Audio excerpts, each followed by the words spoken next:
ओम नमः शिवाय। हर हर महादेव। आप सभी का मेरे YouTube चैनल भक्ति सागर में पुनः स्वागत है। आज का अपना वीडियो शुरू करने से पहले आप सभी से विनम्र प्रार्थना है, प्रतिदिन के महात्म्य स्वर्ण करने के लिए, सभी व्रत कथाएं स्वर्ण करने के लिए, वे सभी धार्मिक जानकारियां प्राप्त करने के लिए कृपया मेरे चैनल को सब्सक्राइब अवश्य करें। वीडियो यदि पसंद आता है तो लाइक एंड शेयर भी करें। आइए अब 18 जून 2025 का पंचांग जान लें। विक्रम संवत 2082 आषाढ़ मास कृष्ण पक्ष सप्तमी तिथि, दिन बुधवार। सप्तमी तिथि का प्रारंभ 17 जून को दोपहर 2:46 पर होगा, जिसका समापन 18 जून को दोपहर 1:35 पर होगा। उसके बाद अष्टमी तिथि प्रारंभ होगी। नक्षत्र पूर्व भाद्रपदा 18 जून को देर रात 1:01 पर प्रारंभ होगा, जो कि 19 जून को देर रात 12:23 तक रहेगा। उसके बाद उत्तर भाद्रपदा नक्षत्र प्रारंभ होगा। प्रीति योग सुबह 7:40 तक।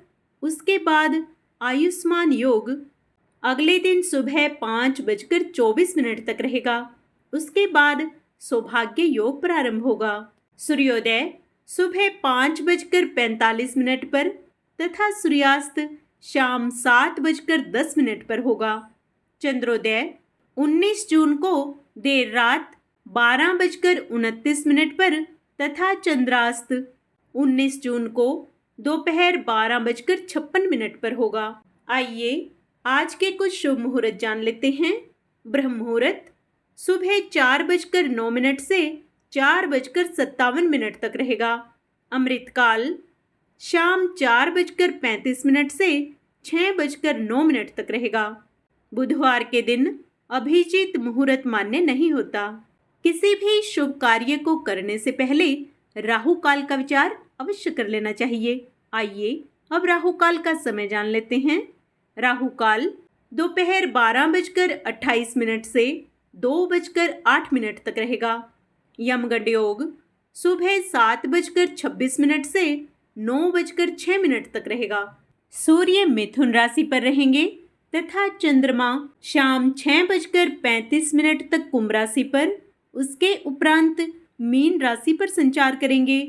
चंद्रमास अमांत ज्येष्ठ पूर्णिमांत आषाढ़ रहेगा। वैदिक ऋतु ग्रीष्म, दृक ऋतु भी ग्रीष्म रहेगी। आज के दिन त्रिपुष्कर योग भी बन रहा है, जिसका प्रारंभ 18 जून को देर रात 1:01 पर होगा, जो कि सुबह 5:45 तक रहेगा। बुधवार को उत्तर दिशा में दिशाशूल होता है, अर्थात इस दिन उत्तर दिशा की यात्रा करने से बचना चाहिए। यदि आपको किसी आवश्यक कार्य से जाना ही पड़े तो इस दिन घर से निकलने से पहले तिल या धनिया खाकर निकलें। आपकी यात्रा सुखद होगी। आज के दिन कालाष्टमी का व्रत रखा जाएगा। आइए इस दिन के कुछ विशेष उपाय जान लेते हैं।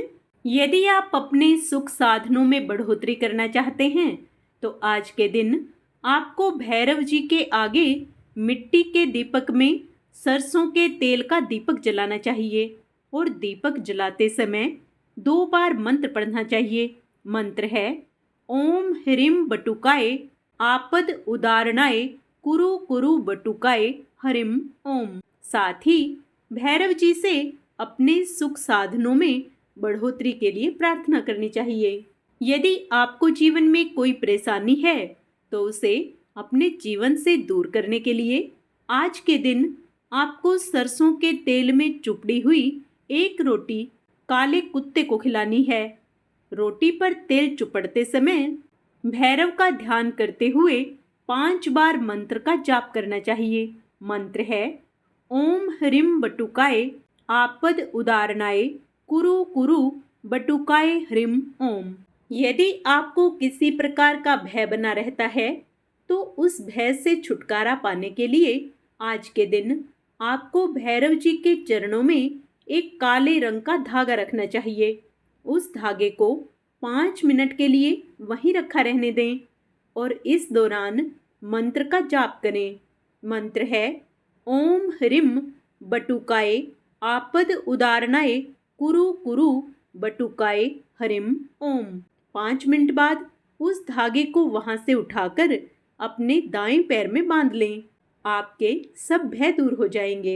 यदि आपके जीवन साथी को किसी प्रकार की परेशानी बनी हुई है जिसके कारण आप भी परेशान हैं, तो अपनी और अपने जीवन साथी की परेशानी को दूर करने के लिए आज के दिन आपको स्नान आदि के बाद शिव जी की प्रतिमा के आगे आसन बिछाकर बैठना है और शिव चालीसा का पाठ करना है।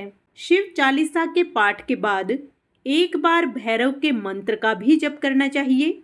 मंत्र है ओम ह्रीम बटुकाय आपद उदारणाय कुरु कुरु बटुकाय हरिम ओम। यदि आप किसी दुविधा में फंसे हुए हैं और उससे बाहर नहीं निकल पा रहे हैं, आज के दिन आपको समी के पेड़ की जड़ में जल और मंदिर में सूत का धागा चढ़ाना चाहिए। इसके बाद मन ही मन भैरव जी का ध्यान करके उनके मंत्र का जप करना चाहिए। यदि आप अपने आर्थिक रूप से लाभ को अधिक बढ़ाना चाहते हैं और अपनी आर्थिक स्थिति को सुधारना चाहते हैं, तो आज के दिन आपको स्नान आदि के बाद भैरव जी की विधि विधान से पूजा करनी चाहिए और उन्हें जलेबी का भोग लगाना चाहिए। साथ ही उनके मंत्र का जप करना चाहिए। यदि आप अपनी स्मरण शक्ति को तेज करना चाहते हैं, तो आज रात को सोते समय अपने सिरहाने चंदन का टुकड़ा रखकर सोएं और सुबह उठकर उस चंदन के टुकड़े को किसी धार्मिक स्थल या मंदिर में दान कर दें। आप सभी का दिन मंगलमय हो। भगवान काल भैरव व भगवान शिव आप सभी पर अपनी विशेष कृपा दृष्टि बनाए रखें। कमेंट में ओम नमः शिवाय, ओम काल भैरवाय नमः अवश्य लिखें।